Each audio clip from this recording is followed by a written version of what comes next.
हे दोस्तों, वापस स्वागत है आपका मेरे YouTube चैनल पर। आज मैं फिर से एक बहुत ही इम्पोर्टेंट इन्वायरमेंट टॉपिक लेकर आपके सामने हाजिर हुआ हूं, जो है कार्बन फुटप्रिंट और कार्बन ऑफसेटिंग क्या है। इस वीडियो में मैं आपको कार्बन फुटप्रिंट और कार्बन ऑफसेटिंग से रिलेटेड सारी जानकारी दूंगा, इसलिए आप इस वीडियो को अंत तक देखिए ताकि आपको कंप्लीट इंफॉर्मेशन मिल सके और आपसे कोई भी पॉइंट मिस ना हो। चलिए शुरू करते हैं। आज के समय की सबसे विवादित मुद्दा पर्यावरण की समस्या है, क्योंकि शहरीकरण और औद्योगिकरण में अनियंत्रित वृद्धि ने कई पर्यावरणीय समस्याओं को जन्म दिया है। इस इन्वायरमेंटल प्रॉब्लम को सॉल्व करने की जिम्मेदारी इस पृथ्वी पर रहने वाले सभी प्राणियों की है और दुनिया के कई बड़े बड़े इंस्टीट्यूशंस पर्यावरण बैलेंस करने के लिए काम कर रहे हैं। मानव निर्मित जलवायु परिवर्तन या ग्लोबल वार्मिंग वायुमंडल में कुछ प्रकार के गैसों के उत्सर्जन की वजह से होता है, जो न केवल पर्यावरण को बल्कि मनुष्यों के जीवन पर भी प्रभाव डाल रहा है। हम अपने मेन टॉपिक पर आने से पहले मैं आपको जलवायु परिवर्तन की प्रॉब्लम से रूबरू कराता हूँ। जलवायु किसी स्थान के लंबे समय की मौसमी घटनाओं का औसत होती है, जैसे ठंडी, गर्मी, बारिश। ये सब जलवायु के कंपोनेंट हैं। लेकिन पिछले कुछ दशकों से जैसे जैसे क्लाइमेट चेंज की प्रॉब्लम बड़ी होती जा रही है, वैसे ही इन सारे चीज़ों में बदलाव आ रहे हैं। जैसे मानसून के सीजन में भी सही ढंग से बारिश नहीं हो पाती है, समर सीजन में गर्मी इतनी बढ़ जाती है कि वो सहन होने लायक नहीं होता, या फिर विंटर के सीजन में इतनी ठंड हो जाती है कि कई इंसानों की मौत हो जाती है इससे। ये सब जलवायु के कंपोनेंट हैं। इन्हीं में चेंज देखकर यह पता लगाया जाता है कि किसी जगह की जलवायु में चेंज आ रहे हैं। पृथ्वी की जलवायु डायनेमिक है। मौसम तथा जलवायु में टाइम और जगह के अनुसार चेंज होता रहता है। जलवायु में परिवर्तन प्राकृतिक कारणों से और मानव निर्मित कारणों से भी होते हैं, लेकिन हम जिस क्लाइमेट चेंज की बात कर रहे हैं वो मानव निर्मित कारणों से हो रहा है। प्राकृतिक कारणों से जो क्लाइमेट चेंज होते हैं वो मानव और जंतु को इतना इफेक्ट नहीं करते जितना कि मानव निर्मित कारणों से जलवायु परिवर्तन होता है। इंडस्ट्रियल रिवॉल्यूशन के बाद साइंस एंड टेक्नोलॉजी में विकास के कारण मानव द्वारा वायुमंडल में तीव्र गति से परिवर्तन किया जा रहा है। यहाँ तक कि मनुष्य अब एटमॉस्फेरिक कंपोजिशन की बेसिक स्ट्रक्चर में भी चेंज करने में समर्थ हो गया है। प्रकृति ने वायुमंडल में नाइट्रोजन, कार्बन डाइऑक्साइड और ऑक्सीजन का एक फिक्स रेशियो करके दिया है वायुमंडल में हमें, जिससे हम पृथ्वी पर जीवित रह पाते हैं। कुदरत के द्वारा बनाई गई इस खूबसूरत पृथ्वी को इंसानों ने अपने मुनाफे और लालच के चक्कर में इसके बेसिक स्ट्रक्चर में ही चेंज करने लगे हैं। इस क्लाइमेट चेंज का असर मानव समुदाय, जंतुओं और वनस्पति पर भी पड़ने लगा है। खासकर मानव जाति का खुद का एग्जिस्टेंस ही खतरे में पड़ गया है। जलवायु परिवर्तन समांतर टेम्परेचर, रेनफॉल, एयर पैटर्न में आए बड़े चेंज के द्वारा मापा जाता है, जो कि कई वर्षों में होता है। इंसानों द्वारा जीवाश्म ईंधन जैसे कोयला, पेट्रोल, डीजल, नेचुरल गैस को बड़ी मात्रा में जलाए जाने तथा डिफोरेस्टेशन यानी जंगलों की कटाई से, जिससे पेड़ों की कार्बन अवशोषण की क्षमता घटती है और उस पेड़ में स्टोरेज कार्बन डाइऑक्साइड वापस वायुमंडल में आ जाते हैं। इन सभी कारणों से जलवायु परिवर्तन हो रहा है। इंडस्ट्रियल रिवॉल्यूशन से पहले वो इतने बड़े लेवल पर ग्रीन हाउस गैस उत्सर्जन नहीं करते थे, थोड़े मात्रा में करते भी थे कार्बन डाइऑक्साइड उत्सर्जन, तो दूसरी तरफ फॉरेस्ट होते थे, जंगल होते थे जो उन्हें एब्जॉर्ब कर लेते थे और इस तरीके से बैलेंस था। लेकिन जब से इंसानों ने बड़े बड़े लेवल पर मैन्युफैक्चर करने लगे हैं, एसी, टीवी, स्पोर्ट्स कार और ट्रांसपोर्टेशन के इतनी फैसिलिटी बढ़ गई है, जिसकी वजह से एनवायरनमेंट में एक बड़े लेवल पे ग्रीन हाउस गैसों का उत्सर्जन हो रहा है और ये क्लाइमेट चेंज का मेन रीज़न है। इस तरह हमें पता है कि क्लाइमेट चेंज एक बहुत बड़ी प्रॉब्लम है मानव जाति के सामने। तो इसी प्रॉब्लम के सॉल्यूशन के लिए कई सारे रास्ते भी निकाले गए हैं, कैसे हम एनवायरनमेंट में ग्रीन हाउस गैस के उत्सर्जन को कम कर सकते हैं। इसके लिए बहुत सारे मेथड हैं, जैसे carbon credit, carbon trading, carbon capture and storage, carbon offsetting. चलिए अब मैं आपको कार्बन फुटप्रिंट के बारे में बताता हूँ। किसी ऑर्गेनाइजेशन, व्यक्ति या प्रोडक्ट के द्वारा किया गया कुल कार्बन उत्सर्जन ही कार्बन फुटप्रिंट कहलाता है। यह उत्सर्जन कार्बन डाइऑक्साइड या ग्रीन हाउस गैसों के रूप में हो सकता है। वैज्ञानिकों के अनुसार मनुष्य की सभी आदतें, जिनमें खान पान से लेकर पहने जाने वाले कपड़े तक शामिल हैं, कार्बन फुटप्रिंट का कारण बनते हैं। आसान भाषा में मैं आपको समझाऊं कि कार्बन फुटप्रिंट क्या है, तो एक इंसान जिसे खाने के लिए फूड की ज़रूरत होती है, तो उस फूड को बनाने के लिए हम फॉसिल फ्यूल जलाते हैं या गैस जलाते हैं, जिससे गैस उत्सर्जन होते हैं। आप जो कपड़े पहनते हैं उसका किसी न किसी मैन्युफैक्चरिंग यूनिट में मैन्युफैक्चर क्या होगा, उस दौरान कई गैसें निकले होंगे। इसी तरह जब आप ट्रैवल करते हैं तो व्हीकल से ग्रीन हाउस गैसेज निकलते हैं। आप चाहे इलेक्ट्रिसिटी कंज्यूम कर रहे हो, आप एसी चला रहे हो, टीवी चला रहे हो, इन सब में कहीं ना कहीं इलेक्ट्रिसिटी कंज्यूम होता है और इलेक्ट्रिसिटी को बनाने के लिए कोयला जलाया जाता है, जिससे ग्रीन हाउस गैस उत्सर्जित होती है इन्वायरमेंट में। और ये गैस धरती गर्म करने में बहुत बड़ी भूमिका निभाती है। हम दिन, महीने या साल में जितनी कार्बन डाइऑक्साइड इन्वायरमेंट में उत्सर्जित करते हैं, वही कार्बन फुटप्रिंट कहलाता है। ये पर्सन टू पर्सन डिपेंड करता है। रूरल एरिया में रहने वाला इंसान, वो उसे पहनने के लिए बस कुछ कपड़े चाहिए और खाने के लिए भी वो सिंपल खाना खाते हैं। उसके कंपैरिजन में एक शहरी इलाके में रहने वाला इंसान जो लग्जरी पसंद करता है, जो ज़्यादा से ज़्यादा इलेक्ट्रिसिटी कंज्यूम करता है, वो अपने घर में एसी, टीवी, फ्रिज, ओवन ये सब यूज़ करते हैं, वो ज़्यादा इलेक्ट्रिसिटी कंज्यूम करते हैं, उनका कार्बन फुटप्रिंट ज़्यादा होगा रूरल एरिया में रहने वाले लोगों से।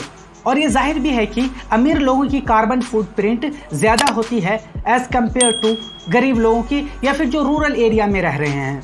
कार्बन फुटप्रिंट को कम से कम रखकर ही हम पृथ्वी को जलवायु परिवर्तन की समस्या से छुटकारा दिला सकते हैं। प्रत्येक व्यक्ति का कार्बन फुटप्रिंट उनके स्थान, आदतों और व्यक्तिगत पसंद के अनुसार अलग अलग होता है। हम में से प्रत्येक ग्रीन हाउस गैस के उत्सर्जन में योगदान देता है। एग्जाम्पल के लिए, जैसे हम अगर कार चलाते हैं तो उससे ग्रीन हाउस गैस निकल रही है। इसी तरह जब हम खाना बनाते हैं तो वहाँ भी कार्बन डाइऑक्साइड निकल रहा होता है। यहाँ तक कि हम जो कपड़े पहनते हैं, इसके मैन्युफैक्चरिंग के दौरान भी ग्रीन हाउस गैस एनवायरनमेंट में निकले होंगे। इसलिए हम यहाँ कह सकते हैं कि पृथ्वी पर रहने वाला हर प्राणी ग्लोबल वार्मिंग के लिए जिम्मेदार है और वो क्लाइमेट चेंज में अपना हाथ बढ़ा रहा है। भले ही कोई इंसान कम योगदान दे रहा है तो कोई ज़्यादा, जिम्मेदार पूरी मानव जाति है। ग्लोबल वार्मिंग पर व्यक्तिगत व्यवहार के प्रभाव को समझने के लिए कार्बन फुटप्रिंट एक बेस्ट उपकरण है। हम जानते हैं कि क्योटो प्रोटोकॉल के अनुसार 6 तरह की गैसों को ग्रीन हाउस गैस के रूप में पहचान की गई है, जो ग्लोबल वार्मिंग के लिए मेन जिम्मेदार है। मैं आपको बताता चलूं कि क्योटो प्रोटोकॉल एक अंतर्राष्ट्रीय संधि है जिसे ग्लोबल वार्मिंग के द्वारा हो रहे जलवायु परिवर्तन को रोकने के लिए बनाया गया है। यह इस संधि में शामिल देशों को ग्रीन हाउस गैस उत्सर्जन को कम करने के लिए प्रतिबद्ध करती है। क्योटो प्रोटोकॉल को जापान के क्योटो शहर में 11 दिसंबर 1997 को अपनाया गया था और यह प्रोटोकॉल 16 फरवरी 2005 से लागू हो गया है। क्योटो प्रोटोकॉल के द्वारा पहचान की गई वो 6 गैसें हैं: carbon dioxide, methane, nitrous oxide, hydrofluorocarbon, sulphur hexafluoride, perfluorocarbon. Carbon footprint में इन्हीं गैसों के उत्सर्जन को मापा जाता है। जिस तरह हर प्रॉब्लम का एक सॉल्यूशन होता है, इसी तरह कार्बन फुटप्रिंट का भी एक सॉल्यूशन है। जैसे ज़्यादा से ज़्यादा सौर ऊर्जा, पवन ऊर्जा और रिन्यूएबल एनर्जी को अपनाना चाहिए। वृक्षारोपण को ज़्यादा से ज़्यादा बढ़ावा देना चाहिए ताकि जंगल जितना ज़्यादा होंगे उतने ही ज़्यादा वो पर्यावरण से कार्बन डाइऑक्साइड अब्जॉर्ब करेंगे। Energy efficient electric appliance use करना चाहिए, जैसे CFL LED। ये बल्ब कम से कम एनर्जी को कंज्यूम करते हैं। इसी तरह 5 स्टार रेटिंग वाले इलेक्ट्रिक अप्लायंस जैसे AC, ओवन, फैन ये सभी इस्तेमाल करने चाहिए। पब्लिक ट्रांसपोर्ट और पैदल चलने को बढ़ावा देना चाहिए ताकि कम से कम व्हीकल से उत्सर्जन हो सके ग्रीन हाउस गैसें। हमें रिसाइकल प्रोडक्ट को यूज़ करने की हैबिट डालनी चाहिए। इससे भी कार्बन फुटप्रिंट को कम कर सकते हैं हम। कम्युनिटी लेवल पर ग्रीन हाउस गैस को कम उत्सर्जित करने की प्रथा की शुरुआत करना चाहिए। पर्यावरण को आप अपनी तरफ से जो सबसे बेस्ट कुछ दे सकते हैं तो वह है पेड़ लगाना। पौधे कार्बन डाइऑक्साइड को एब्जॉर्ब करते हैं और वो ऑक्सीजन छोड़ते हैं, जिसे इंसान और जानवर सांस लेने में यूज करते हैं। इस तरीके से हर इंसान को चाहिए जो कार्बन फुटप्रिंट में योगदान दे रहा है तो वो ऐसे उपाय भी करे जिससे हम अपने कार्बन फुटप्रिंट को कम कर सकें, क्योंकि आफ्टर ऑल जलवायु परिवर्तन के जिम्मेदार हम इंसान ही हैं और इससे हम ही खतरे में पड़ने वाले हैं।